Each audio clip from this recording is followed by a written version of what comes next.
Today we are going to study about two important parts in BFM. Now, what are the two important parts? They are related to market risk.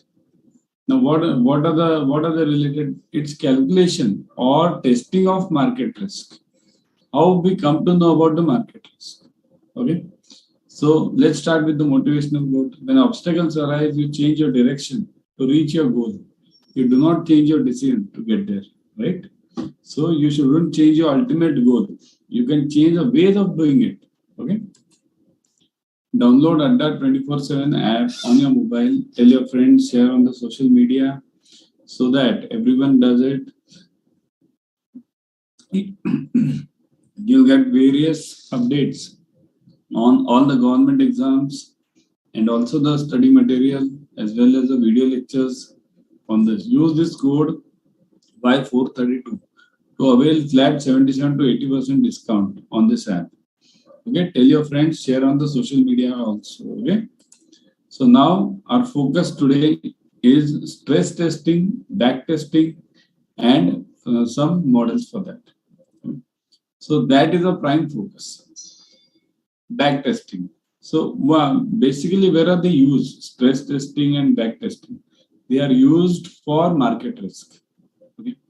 So market risk means which are the three types of risks in Basel? Basel 2 basically. Which are the three types of risks? One is market, second is credit, third is ops. And if you come to Basel 3, then you have one more risk which is called a systemic risk, right? And we make provisions for that also.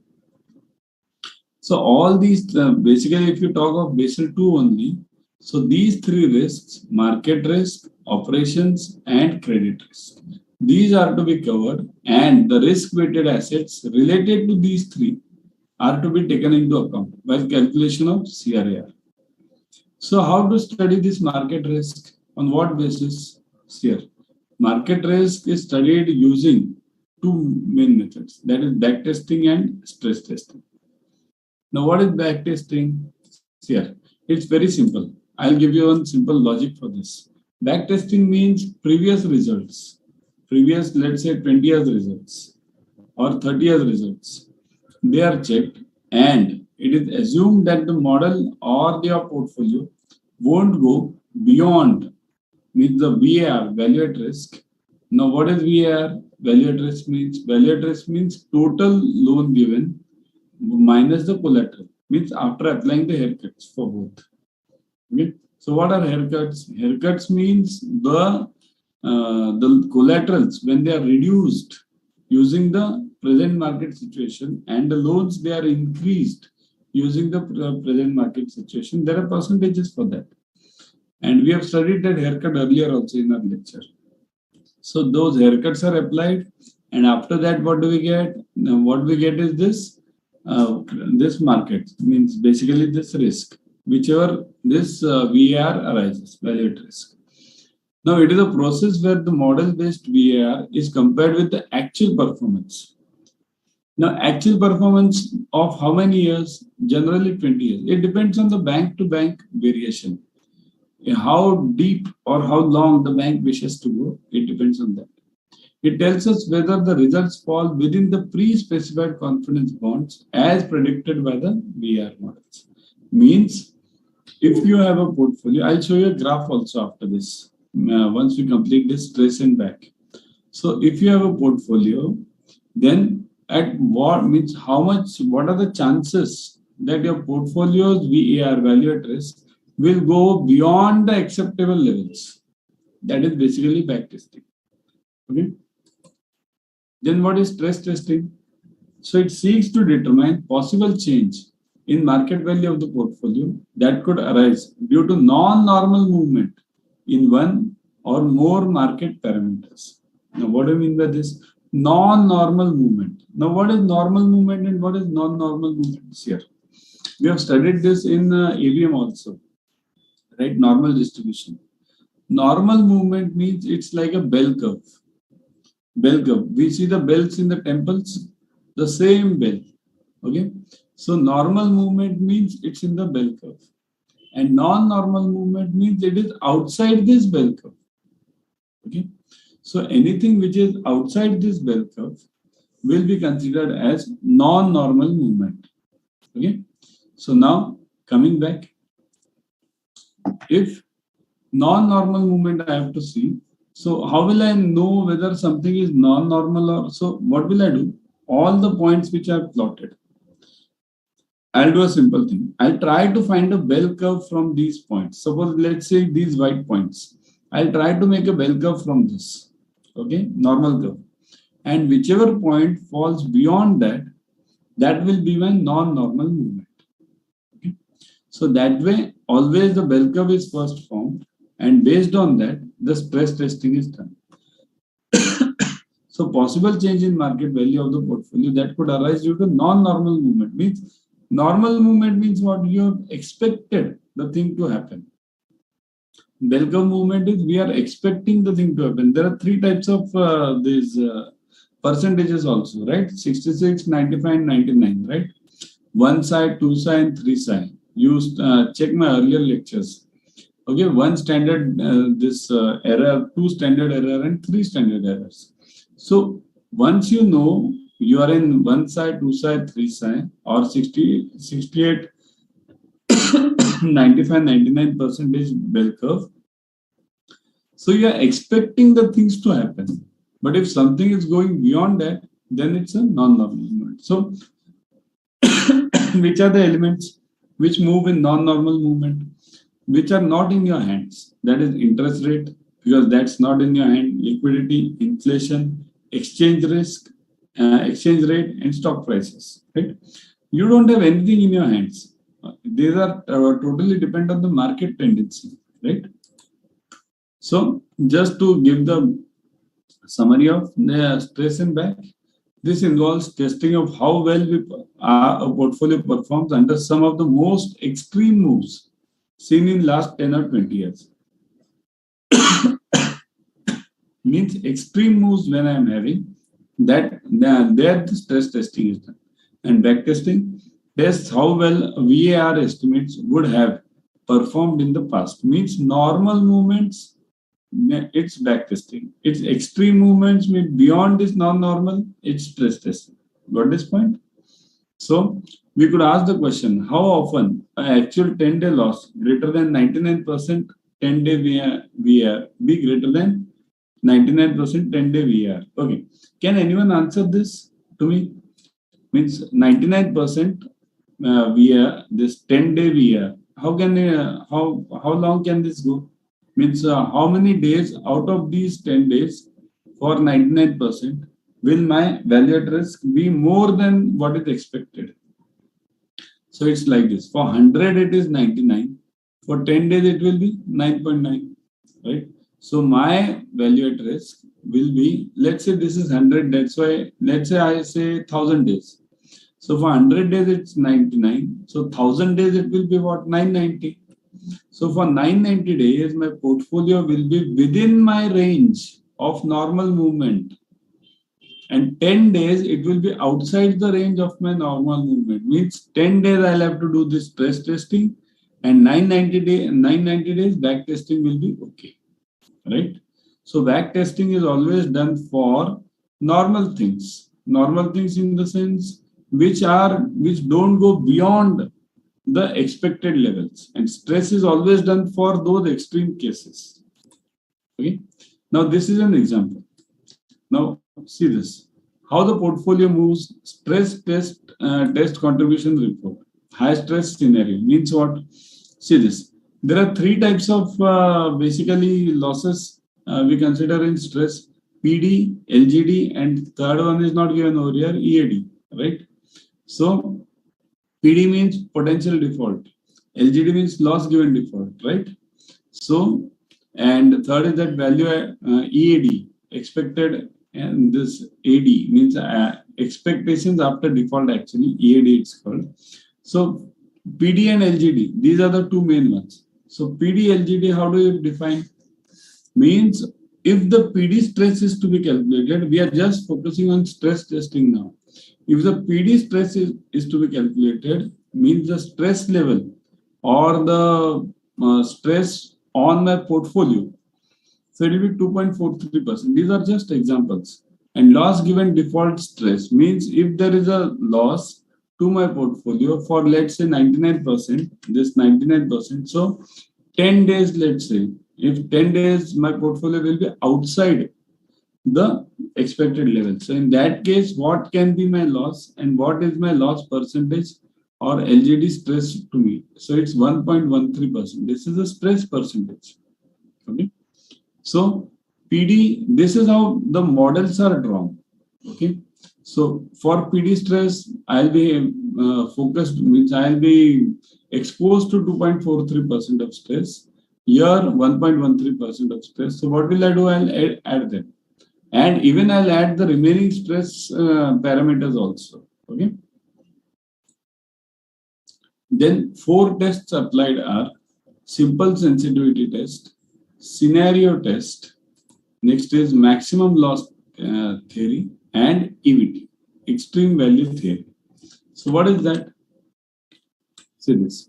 Simple sensitivity test means what? It is similar to that of the BPR, means basis point valuation. If the risk factor is exchange rate, then the shocks may be exchange rate of plus or minus 2% or plus or minus 4% or plus or minus 6%, etc. Means what? Sensitivity. What do you mean by sensitivity word? It is similar to that of that modified exchange or this modified duration, right? Modified duration means we have Macaulay's duration upon 1 plus R, right? What does that check? For 1% change, what is the change in the price of the bonds, right? Same thing is done over here. If risk factor is the exchange rate, means if 1% change in exchange rate, then what can be the shock to my portfolio? Plus or minus 2%. These are only given numbers. It can be plus or minus 1% also, 1.5 also, 1.75 also, anything it can be, okay?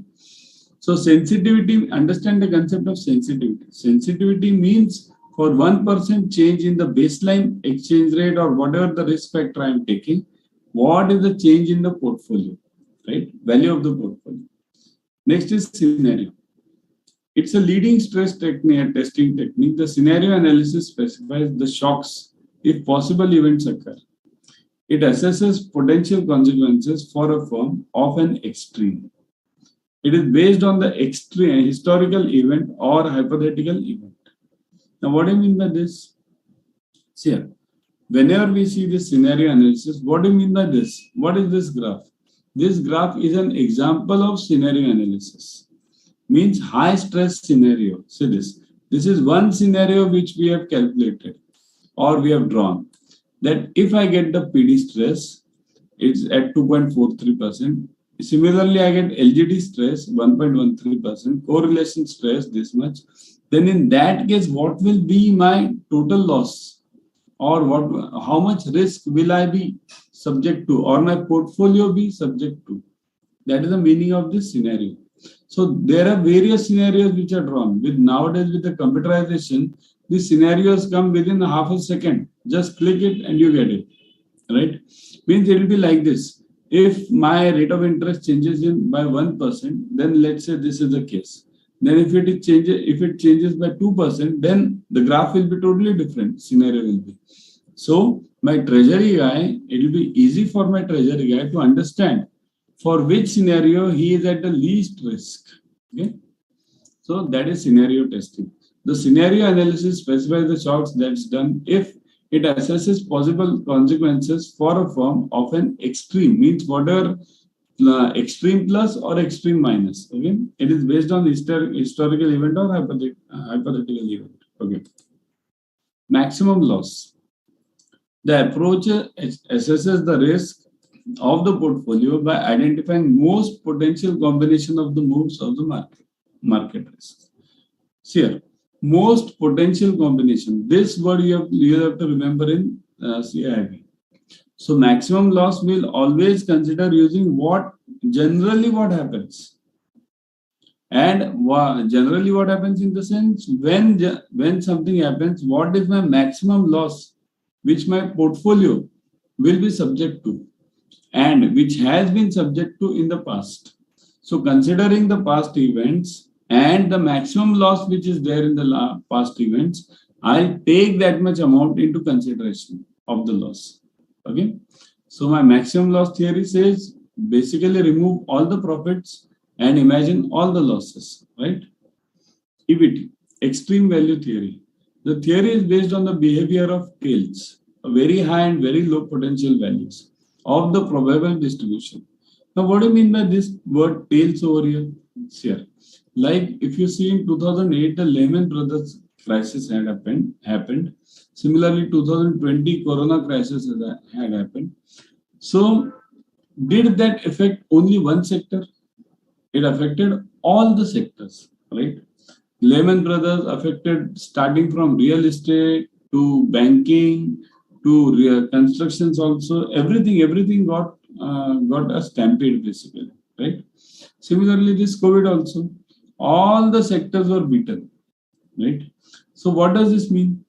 Tails mean if something happens in one sector, its effect on various other sectors also is considered. Okay, so this theory is based on tails of probable distributions. Now, probable distributions means what? Probability distribution, you can consider it. It means what? What all can be the effects on various sectors of certain event. Okay, this is more related to systemic risk. So now, what is VAR? We have already talked of VAR, but what is VAR? Value at risk is how much we can expect to lose. What is the potential loss? We can lose maximum up to VAR over a given time at a given confidence level. Means what? We can lose maximum up to VAR means what? Let's say, if you are doing a stock market trading and you're buying the, let's say, some company called Reliance, okay, at 2400. And you are expecting the stock to go to 2500. Okay, so that's a long position. But what is the maximum loss you can take? Means if the stock goes up to 2370, then I'll sell. So what does it mean?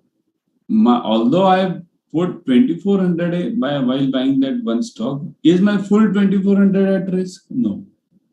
So what is the amount at risk? I'll be selling that. Means I have put a sell order on that, stop loss order of 2370 over there. It means what is my VAR? My VAR is only 30 rupees, right? For one stock, 2400 minus 2370, right? Means this 30 rupees is my VAR. I won't lose full 2400 if that Reliance stock becomes zero. I'll lose only 30 rupees. Okay. So that's why this VAR is always put in practice using stop losses for any portfolio. And the difference between the price at which you have bought and the stop loss is the value at risk for all these basically trading assets. And if you are looking at a portfolio of loans, then what is the VAR? The VAR is your loan value, means whatever loan you have given, minus the value of the collateral which you have taken. Means suppose if I have given a home loan of, let's say, 20 lakhs, and the value of that home itself is, after applying all the haircuts, let's say the value of the home itself is 25 lakhs. Okay, loan given is 20 lakhs, value of the home itself is 25 lakhs. Then what is my value at risk? Practically nothing. Why? Because I'm having the asset of 25 lakhs against this loan of 20 lakhs. But if the value of my collateral is, let's say, 15 lakhs, and I've given a loan of 20 lakhs, then what is my VAR? VAR is 20 lakhs minus 15 lakhs. That is 5 lakhs is my value at risk, not full 20 lakhs. Okay. Calculation of VAR is done using market factor sensitivity into daily volatility into probability at a given confidence level. All these three things will be given to you in exam. You have to just input the values and find the VAR. Okay. Suppose an impact of 1% change. This is an example taken. Suppose an impact of 1% change on interest rate is 6,000. Means due to 1% change, the price or the value of my portfolio changes by 6,000. Daily volatility is 3%. Confidence level is 99%. Then now the probability that it will breach this confidence level. Now this probability, or we call it a factor. It's not the actual word, is not probability over here. The factor, because probability is always between 0 to 1. Here it's 2.3 to 6. Probability of occurrence at 99% confidence level is 2.3 to 6. So probability can't be 2, right? Probability is always 0 to 1. So what is this then? This is a factor which comes out using these probability calculations. So this factor is always given to you in exam. So now what have I got? This portfolio means due to 1% change in interest rate, what is the change in the portfolio? Daily volatility and a factor. So how will I calculate my VR? VR is simple now. 6,000 into 3% into this 2.3 to 6 for one day, because it's daily volatility. I'll multiply this and this is my total VR, right? So the purpose of our today's video was to show you what is backtesting, what is stress testing, to show you the various models, model of stress and back, to show you the 4 tests, right? These 4 tests which are to be applied for calculating this market risk in sensitivity, scenario, maximum loss and EVT, right? And what do you mean by VAR and the example for that. So hope so the things might be clarified. You might have got clear about these topics which we have covered in today's life. Okay. So keep studying, join our paid batches also. We are having everything, almost 2 hours lectures, and you'll see mostly the probable questions of CAIIB. Join fast, okay? Use this code Y432 on Adda 24/7 app to get 77 to 80% discount. Directly tell your friends also and share it on the social media also. Okay. So let's stop here. I'll take the leave. Thank you.